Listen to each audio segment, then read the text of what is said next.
Hello, welcome to your local history research video. In this first part, we're going to be focusing on the research process and topic development. My name is Sade. I have a master's in library and information science, and I'm the librarian incorporated into your class here to help you. I can help with research question development, how to access resources, where to find and search for those resources, including library databases and advanced Google searching. And if you have any questions at all about your research project, feel free to message me in Canvas. Overall, we're going to be focusing on the importance of creating a really good research question. I can't emphasize this enough. The types of resources you'll be searching. If you take anything away from these videos, I recommend looking at this section here. And then how to use the library guide for exploring different resources that will be helpful for historical research in this local area. So let's talk about the research process really quickly. Now, typically when we think of the research process, we think of something like getting a research assignment. Usually that comes with the process of having a topic idea. Now, typically when we pick a topic idea, it might be something that we're somewhat familiar with already, something we learned in class, or something we're not familiar with at all. But usually we have some idea about kind of what direction we want to go. So the thought process here is that I'm going to pick this topic, I'm going to research, and a lot of times students feel like they're going to find sources that kind of support this topic idea that they've already come up with. And then once they have those resources to support that topic idea, they'll write their thesis statement and then write their overall paper. And to be really honest, that would be lovely if how the research process worked, because it would be really simple and to the point, but it is not actually how that process works. And actually trying to research in this way makes that process more difficult for you. So I want to introduce another way of thinking about research as a process. Just like writing is a process. You go through many drafts, there's many different phases, and sometimes it can get really emotional because you're feeling really excited that you're finding those sources that match what you're looking for, and then sometimes frustrating because you're not finding those sources. It's not matching that idea that you came up with originally. So I want to introduce a different way of conceiving how to think of that research process. So once again, we're going to start with something like your research assignment. And then typically you do need to brainstorm some sort of broad idea that might be related to what you're already learning in class, something that you want to learn about more or explore, or maybe something related to your own personal experience. Now, at this point in the process, don't assume that you are an expert on this idea or topic, even if it's something you're somewhat familiar with. You need to do what we call either pre-research or pre-exploration. And this is where you get familiar with your topic. You're not going to jump in and just find the resources that you're going to use for your paper immediately. No, first you have to get familiar. You need to know the names of people involved, the dates, the places that it occurred, certain events. You need to become familiar with the topic before you can even dig into researching it. And this is a step that I think we do naturally, but if we think that we're just going to jump straight into that main part of research, this part can get frustrating. So the important thing is to start early and let this be a natural part of your process.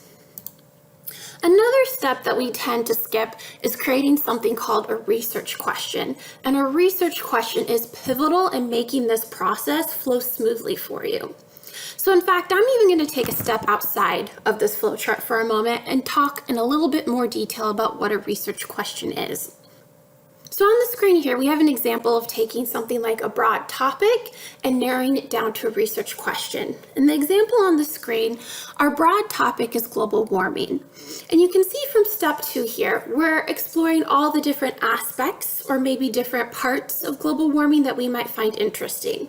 Now, we're breaking this down step by step because global warming is something that you could write an entire book on, not just a 3 to 5 page paper or presentation. So we really need to narrow in.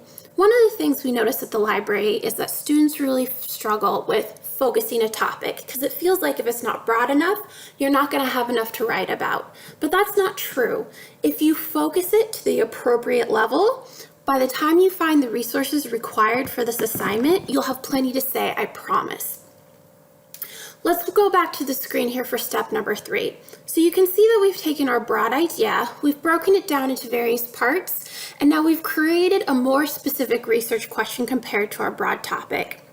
How will overconsumption of fossil fuels affect global warming in the United States from 2025? So you can see here that we've gone from a very broad idea to something that is more concrete, more specific, something that I could handle within the assignment scope. And the important part of phrasing this as a question is that this question will guide our research. And that's because we will research looking for the answer to this question. So let's take a moment and go back to that flow chart and why this is important. That's because at this point we're going to do what probably we thought we were going to jump into initially, just digging into that information section where we're doing the main part of our research. And what's important about creating this research question is instead of looking for sources that just support that broad idea that I already thought I had, that I already thought I knew what I wanted to say, which honestly is much harder to do, and you're making it more complicated for yourself. Instead, I'm looking for information that answers my research question. So I'm not looking for a specific point of view, I'm looking for answers to that research question. Now at this point, we're going to go into what we call information refinement. And this is where we kind of take a step back. We look at those sources that we found, we evaluate them for their credibility and also their relevancy to our topic. So this is another reason why creating that research question is so important. It helps us keep on track so that we don't kind of get lost or meandering in answering that research question, and our thesis statement in the end can remain focused. So I want to take a moment and pause here and reiterate. The research question makes this process easier because it lets us stay on track, but then also we're not trying to find answers to a preconceived notion. We're just answering that question and making that process flow much more easier for ourselves. At that point, we'll come to what we call a search closure. So you found your resources and you're going to create your thesis statement. So the idea here is that the research question will not only keep you on track, but the answer to it is your thesis statement.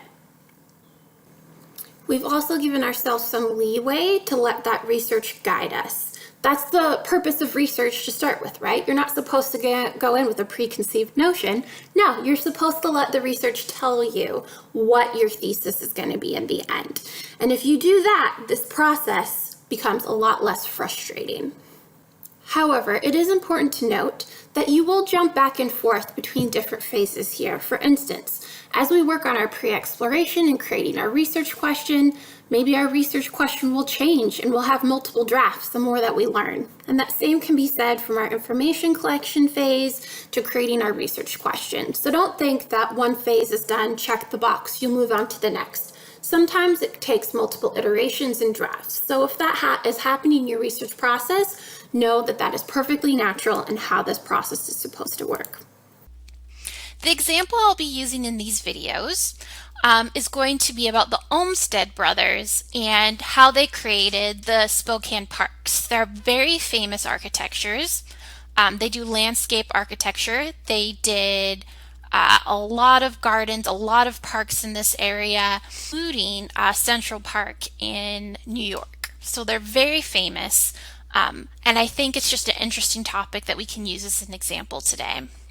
So here we have that initial topic. Now that's a broad topic. It's not very specific. I don't have a lot of direction to go with this. So I have to get familiar with my topic before I can start creating that research question and then down the road actually create my paper. To do this, I'm going to recommend that you refer to this link to our Pacific Northwest History Guide. It has a bunch of resources that are very specific to doing local history in this area. Step 1 is to go to this link here that says tertiary resources. We'll be talking about what those are a little bit more in detail later. But the main idea here is that it gives you access to a lot of background information. At this point you have a topic, but you're not an expert on that topic yet. So before you even start to really dig in with your research, go to this link and start to do things like look at Wikipedia.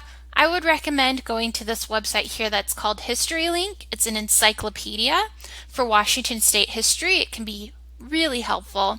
and just take a few minutes to take some notes and become familiar with your topic. This is an essential part of this research process, and I promise 5 minutes of doing this will save you a lot of time in the long run. Make sure that you actually write your notes down on a piece of paper, and then in the next phase, we're going to take those ideas and start creating a research question. And this is going to be the question that you're trying to answer with your research. So it's going to direct the types of places you look and what information is going to be helpful for you. At this point, we're going to end this video, and I'm going to suggest you click on the next one on how to create a good research question.